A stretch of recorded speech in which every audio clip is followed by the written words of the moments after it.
जय हिंद दोस्तों, वंदे मातरम।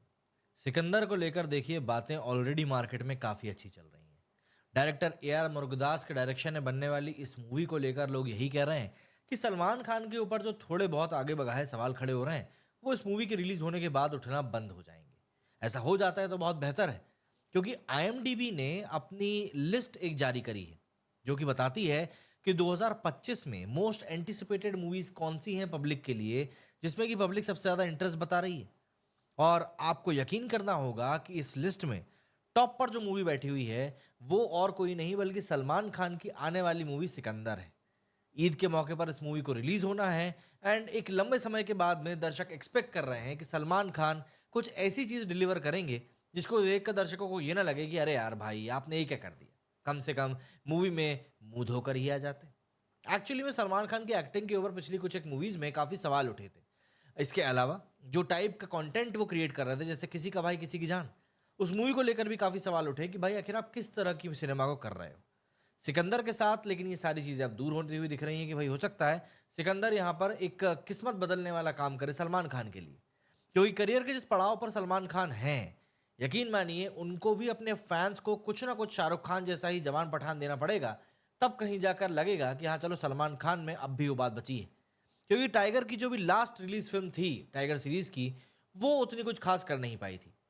ऐसे में अगर सिकंदर अच्छा करती है तो आने वाले समय में टाइगर वर्सेस पठान जो मूवी आने वाली है यशराज फिल्म्स के स्पाई यूनिवर्स की, उससे भी काफ़ी प्रोमिसेस बढ़ जाएंगे। अभी हाल फिलहाल के लिए अगर हम लोग बात करें तो सिकंदर ने इस लिस्ट को टॉप किया है। लेकिन इस लिस्ट में क्या अकेली सिकंदर मूवी है, ऐसा नहीं है, कुछ और मूवीज भी यहाँ पर सिकंदर के साथ में है। तो जरा बात करते हैं कि क्या कुछ पूरा ये सिनेरियो है। तो जी, ऐसा है कि 15 जनवरी को IMDb ने एक लिस्ट जारी करी है जिसमें कि top 20 most anticipated Indian movies बताई गई हैं 2025 की। और ब्लॉकबस्टर लिस्ट में सबसे ऊपर गई है सलमान खान की एक्शन ड्रामा मूवी सिकंदर।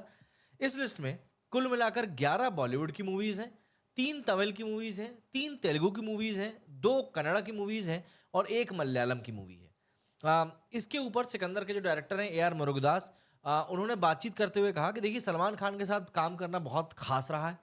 जो उनकी एनर्जी है, जो उनका डेडिकेशन है, जो वो सिकंदर में लेकर आए हैं, उसी कारण से सिकंदर एक बहुत ही एग्जिजरेंट मूवी बन पाई। इसके आगे उन्होंने कहा कि मैं एक्सप्रेस नहीं कर सकता कि मुझे सलमान के साथ काम करके कितना मज़ा आया है। उन्होंने कहा कि सिकंदर के हर एक सीन को जिस तरीके से क्राफ्ट किया गया है, वो ऑडियंस के ऊपर एक बहुत ही लंबा मार्क छोड़ेगा। एंड मैंने अपनी तरफ से पूरी जितनी डिज़ाइनिंग डायरेक्शन जो भी कुछ मैं अपनी तरफ से दे सकता था, वो सब मैंने इस मूवी में झोंक दिया है। जो सबसे ज़्यादा एंटिसिपेटेड लिस्ट में जो दूसरी सबसे बड़ी मूवी है, वो है यश की कन्नड़ मूवी टॉक्सिक। इस मूवी को गीतू मोहनदास ने डायरेक्ट किया है। ये एक pan India action drama movie होने वाली है, जो कि फिलहाल प्रोडक्शन की स्टेज में है और एक्सपेक्ट किया जा रहा है कि ये इस साल 2025 के दिसंबर तक रिलीज हो जाएगी। ये यश की पहली मेगा मूवी होगी KGF चैप्टर 2 के बाद से, जो कि अप्रैल 2022 में आई थी। उसके बाद से ये पहली मूवी आने वाली है। हालांकि अभी इसका जो टीजर लॉन्च हुआ था उसके बाद वैसे भी हल्ला मच गया है, तो रिलीज डेट अभी इसकी नहीं बताई गई है, बट जहां तक दिसंबर के आसपास ये रिलीज हो सकती है। इसके अलावा सुपरस्टार रजनीकांत की एक्शन मूवी कूली, जो कि डायरेक्टर लोकेश कनगराज बना रहे हैं, ये तमिल इंडस्ट्री की सबसे ज़्यादा एंटिसिपेटेड मूवी है और इसने तीसरा स्पॉट लिया है इंडियन मूवीज़ में। इसको सन पिक्चर्स डायरेक्ट कर रहे हैं और ये पैन इंडियन ब्लॉकबस्टर होगी। सबसे बड़ी बात यह है कि इस मूवी में रजनीकांत साहब के साथ में आमिर खान भी दिखाई देंगे। इस मूवी की जो रिलीज डेट है वो अगस्त 2025 की बताई जा रही है। इन 3 मूवीज़ के बाद में चौथी मूवी हाउसफुल 5 बताई जा रही है, मुझे शौक लगा है वैसे इसके साथ। 5वीं बागी 4 बताई जा रही है और शौक लगा है। 6वें नंबर पर प्रभास की द राजा साहब है, जिसको लेकर कहा जा रहा है कि नहीं यार ये मूवी कुछ अच्छा कर सकती है। 7th पर वॉर 2 है। इसके बाद 8 पर L2 एम्पुरान है, जो कि मलयालम मूवी है। 9th पर देवा है, शाहिद कपूर की देवा, जो कि अभी जनवरी में ही रिलीज होने वाली है। 10th पर छावा है। ये मूवी से काफ़ी ज़्यादा उम्मीदें हैं क्योंकि इसमें विकी कौशल एक अलग ही किरदार में नजर आने वाले हैं। 11th नंबर पर कनप्पा है, जो कि तेलुगु मूवी है। 12th पर रेट्रो है, जो कि तमिल मूवी है। 13th पर ठग लाइफ है, जो कि तमिल मूवी है अगेन। 14th पर जाट है हिंदी में। 15th पर स्काई फोर्स है एंड देन सितारे ज़मी पर थामा कांतारा चैप्टर 1 भी है यहाँ पर। एंड अल्फा के बाद यहाँ पर थंडेल, जो कि तेलुगु मूवी है।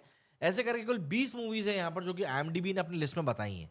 देखिए, ये सब मूवीज़ जो हैं कहीं ना कहीं हम कह सकते हैं कि एक से बढ़कर एक हैं। सलमान खान की इस मूवी का सिकंदर का यहाँ पर टॉप करना बताता है कि कितना ज़्यादा सलमान खान के फैंस उनको उन्हीं के एक्शन अवतार में मिस कर रहे हैं। और अगर सलमान खान यहाँ पर थिएटर में वो चीज़ डिलीवर कर पाते हैं जो उनके फैंस उनसे एक्सपेक्ट करके बैठे हैं, तो यकीन मानिए सलमान खान एक अलग ही लेवल पर पहुंच सकते हैं।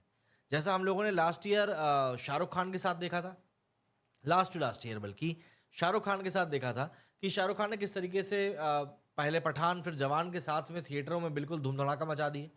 देखिए, एक एक्टर के तौर पर आपको भी ये समझना पड़ेगा कि यार आखिर आपसे ऑडियंस क्या चाह रही है। भाई ऑडियंस आपको ट्यूबलाइट जैसी मूवी में नहीं देखना चाह रही। ऑडियंस आपको किसी का भाई किसी की जान जैसी मूवी में नहीं देखना चाह रही। ऑडियंस आपको प्रेम रतन धन पायो जैसी मूवी में नहीं देखना चाह रही। तो ये चीज़ें आपको समझनी पड़ेंगी कि आखिर में ऑडियंस आपसे एक्सपेक्ट क्या कर रही है। और अगर आप इस चीज़ को समझोगे कि भाई ऑडियंस हमसे ये चीज़ एक्सपेक्ट कर रही है, तो फिर आप डिलीवर भी कर पाओगे। अगर हम रिसेंट टाइम्स की बात करें, तो काफ़ी सारे बॉलीवुड का सिनेमा ऐसा निकल कर आया है जो कि बॉक्स ऑफिस के ऊपर अच्छा नहीं कर पाया। अगर हम अभी की भी बात कर लें, तो आप देखिए फ़तेह रिलीज़ हुई, कोई ख़ास नहीं कर पाई। आज़ाद रिलीज़ हुई, कोई ख़ास नहीं कर रही है। इमरजेंसी भी कोई ख़ास नहीं कर रही है। तो ऐसे में एक डाउट क्रिएट होता है कि यार आखिर ये मूवीज़ कैसा क्या कर पाएँगी। अभी आने वाले समय में बहुत हद तक चीज़ें ऑब्वियस सी बात है बदलेंगी ही सही, लेकिन बदलने के साथ-साथ आपको ये भी समझना पड़ेगा कि भई आखिर दर्शकों की क्या डिमांड है। क्योंकि इवेंचुअली आपको दर्शकों को ध्यान में रखते हुए ही सिनेमा को बनाना पड़ता है। अभी जिस लिस्ट की हम लोगों ने बात करी उसमें सिर्फ हिंदी मूवीज़ नहीं थी।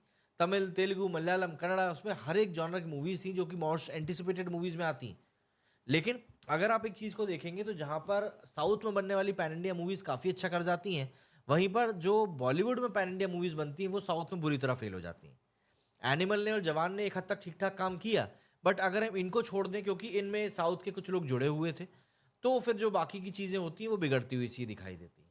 तो यहाँ पर एक तरीके से बॉलीवुड को ये भी डिकोड करना पड़ेगा कि आखिर वो साउथ का एक्सेप्टेंस कैसे ले सकते हैं, साउथ की जो पब्लिक है, उसका एक्सेप्टेंस कैसे ले सकते हैं, ये भी एक बड़ा इस समय सवाल है बॉलीवुड के सामने क्योंकि लगातार एक के बाद एक मूवीज़ जो हैं फ्लॉप हो रही हैं, अच्छी कमाई नहीं कर पा रही हैं।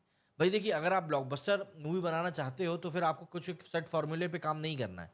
आपको समझना पड़ेगा कि इन द एंड पब्लिक क्या देखना चाह रही है। क्योंकि अगर हम पुष्पा की भी कहानी की बात करें, तो मोटी-मोटी पुष्पा की कहानी भी अमिताभ बच्चन की मूवीज़ की तरह है। जो एंग्री यंग मैन टाइप की मूवीज़ बनाया करते थे, वही उस टाइप की कहानी है। बट जो प्रेज़ेंटेशन है, वहाँ पर मेकर्स पूरी तरीके से खेल गए एंड इवेंचुअली जो मूवी बनकर सामने आई, वो पब्लिक को पसंद आई। तो अगर इस बात को आप डिकोड कर सकते हैं, समझ सकते हैं कि भाई किस तरीके से क्या चीज़ चल रही है, तो फिर आपके लिए भी काम करना काफ़ी हद तक आसान हो जाएगा। और मेकर्स को इस बात को क्लियरली समझना पड़ेगा, नहीं तो चीज़ें ठीक हो नहीं पाएँगी, ऐसे ही चीज़ें चलती रहेंगी और फिर चीज़ें बिगड़नी ही हैं सिर्फ़, इनको आप सुधार नहीं सकते एक लेवल के बाद में। तो आप कमेंट करके ज़रूर बताइएगा कि आपको क्या लगता है भई सिकंदर का कैसा क्या बिज़नेस होने वाला है? सिकंदर के अलावा आपको क्या लगता है कि इस लिस्ट में कौन-सी ऐसी मूवीज़ हैं जो कि बहुत हद से ज़्यादा अच्छा कर सकती हैं? कमेंट करके ज़रूर बताइएगा। मेरे इस वीडियो में फिलहाल इतना ही। जय हिंद, जय भारत।